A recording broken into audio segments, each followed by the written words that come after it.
नमस्कार दोस्तों। आज की इस वीडियो में आप सबका बहुत बहुत स्वागत है। मैं आशा रखता हूं कि आप जो हम लोग एफपीआरडी के बोर्ड मेंबर्स आपके लिए छोटे छोटे सुबह जो वीडियोस आपके साथ शेयर कर रहे हैं आप उनको एंजॉय कर रहे होंगे और कुछ ना कुछ आपकी लाइफ में उससे कंट्रीब्यूट हो रहा होगा और कहीं ना कहीं उन बातों को जब आप अपनी लाइफ में यूज़ कर रहे होंगे तो आपको कहीं ना कहीं फ़ायदा हो रहा होगा।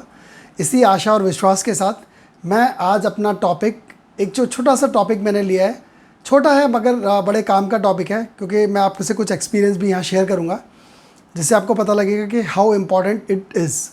सो आज का जो हमारा टॉपिक है वो है आत्मनिर्भर परिवार। देखिए, आज मोदी जी हर जगह बात कर रहे हैं आत्मनिर्भर भारत, लेकिन उसकी जो शुरुआत होनी है वो होनी है हमसे, हमारे परिवार से।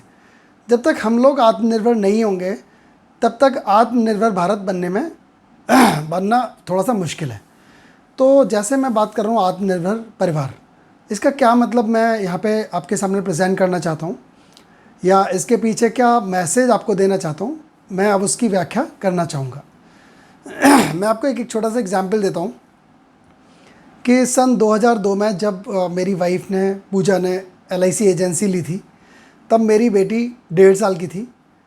और जब 1.5 साल की जब बेटी थी तो उसको क्रैच में छोड़ के वो LIC की ट्रेनिंग वगैरह लेने जाती थी, खुद अपनी स्कूटी पे जाती थी वो। और उन्होंने वो ट्रेनिंग ली। थोड़ा सा मुश्किल हुई क्योंकि मैं भी टीचिंग करता था उस वक्त, पूरे दिन मेरी क्लासेस होती थी टॉपर्स क्लासेस में। और पूजा जब ट्रेनिंग ले रही थी तो कीर्ति को संभालने वाला उस वक्त कोई नहीं था, तो क्रैच में रख के उसको किया गया। लेकिन यहाँ से एक नई शुरुआत हुई, क्योंकि जब हमने देखा कि वो क्रैच में रह गई थी, थोड़ी सी परेशानी हुई। लेकिन उसके बाद जब मेरी छोटी डॉटर हुई 2003 में, तो ये बात है सन 2005 की, जब कीर्ति शायद 4-4.5 साल की रही होंगी। तब पूजा किसी भी काम के लिए अगर बाहर जाती थी, क्योंकि मैं ऑफिस जाता था, तो कीर्ति के पास छोटी रितिका को छोड़ के जाती थी। और कीर्ति उस छोटी सी रितिका का आराम से ध्यान रखती थी, जबकि रितिका उस वक्त 1-1.5 साल की थी। तो एक बार क्या हुआ कि कीर्ति और रितिका को हम घर पे छोड़ के गए। तो जब रितिका सो रही थी वहाँ पे, तो कीर्ति ने जिज्ञासावश उसकी आंख पलट के देखा कि भाई वो जग रही है या सो रही है। उसको पता नहीं था कि आंख ऐसे खोलते नहीं है सोते समय, लेकिन उसने रितिका की आंख खोली।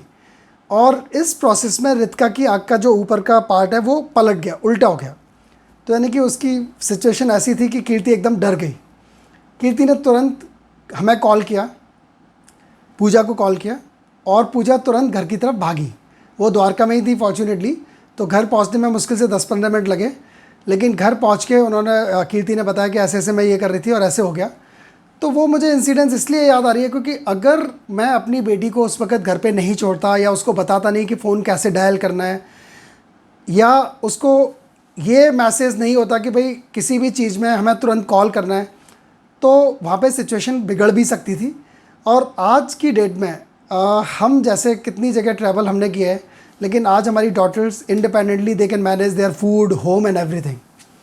देखिए, इसमें मैं आपको जो शेयर करना चाहता हूँ वो सबसे इम्पॉर्टेंट क्या है कि कई बार क्या होता है कि जब हमारे बच्चे होते हैं, उनसे हम कोई काम करवाना चाहते हैं या वो कहते हैं कि पापा मुझे ये करवाना है, आप प्लीज़ हेल्प कर दीजिए। तो हम उनको एक बार भी ये नहीं कहते कि बेटा पहले आप करके देखो, अगर कोई प्रॉब्लम आए तो फिर आप मुझे बोलना। हम कहते हैं नहीं नहीं बेटा ठीक है मैं करता हूँ ना, रुको रुको रुको बेटा, आपसे नहीं होगा, मैं करता हूँ। और इस तरह से हम छोटी छोटी रिस्पॉन्सिबिलिटीज़ जो कि हमारे बच्चे या स्पाउस हैंडल कर सकते हैं, हम उन्हें लेने को तैयार होते हैं। इस प्रोसेस में दो चीज़ें होती हैं जो हमारा नुकसान हो सकता है। एक, जो वो बच्चे या स्पाउस इंडिपेंडेंट हो सकते थे, हमने उनका वो हक छीन लिया, हमने वो उनकी अपॉर्चुनिटी छीन ली।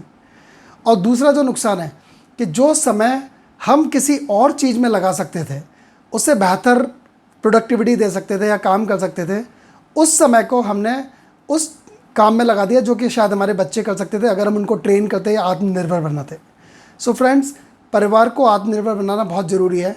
और ये परिवार, सिर्फ हम क्लोज़ परिवार की बात नहीं कर रहे हैं जहाँ स्पाउस और डॉटर्स या सन की बात कर रहे हैं, ये मैं बात करना चाहता हूँ हमारा स्टाफ, हमारी टीम, हमारा ऑफिस का परिवार भी। क्योंकि कई बार क्या देखा गया है कि कोई भी काम है, मान लो ब्रांच में जाना है या कुछ भी करना है, हम सोचते हैं हम ही कर लेते हैं, चलो ये फॉर्म है चलो हम ही भर लेते हैं, हम ये ऑनलाइन पेमेंट है चलो हम ही कर लेते हैं। और इस प्रोसेस में हम अपनी टीम को आत्मनिर्भर बनने से रोकते हैं।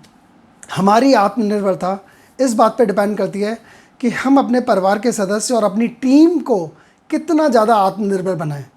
अगर वो हर छोटी बात के लिए हम पे डिपेंड है, अगर वो स्टेशनरी परचेज जैसे डिसीजंस पे हम पे डिपेंड है या और कोई बात पे हम पे डिपेंड है, इसका मतलब है कि हमने उनको आत्मनिर्भर नहीं बनाया। इस तरह से हम अपनी प्रोडक्टिविटी को फ्रेंड्स लेस करते हैं। तो हमें डेलीगेट करना होगा अपने परिवार को, अपने स्टाफ को, अपनी टीम को, अगर हम सच्चे अर्थों में अपने देश को आत्मनिर्भर बनाना चाहते हैं। मैंने ये एक जगह सुना था कि अगर किसी ऑर्गेनाइजेशन को ग्रो करना है, डेवलप करना है, तो पियोन है वो क्लर्क का काम करे, क्लर्क मैनेजर का काम करे और मैनेजर सीईओ का काम करे, तभी ये संभव है। लेकिन हमारे साथ क्या देखा गया है कि हम अगर मैच्योर्ड है, हम एक्सपीरियंसड हैं, तो हम चाहते हैं हम सारा काम खुद करें, क्योंकि हमें भरोसा नहीं होता कि कोई गलती कर देगा, कुछ कर देगा। इस तरह से हम वो आत्मनिर्भरता कभी ला नहीं सकते। तो फ्रेंड्स, इसी बात के साथ मैं आज अपनी बात ख़त्म करता हूँ। आशा है कि आप भी आत्मनिर्भर बनने की दिशा में कुछ ना कुछ छोटे मोटे प्रयास जरूर करेंगे। Thank you so much. Enjoy this video. Thank you so much.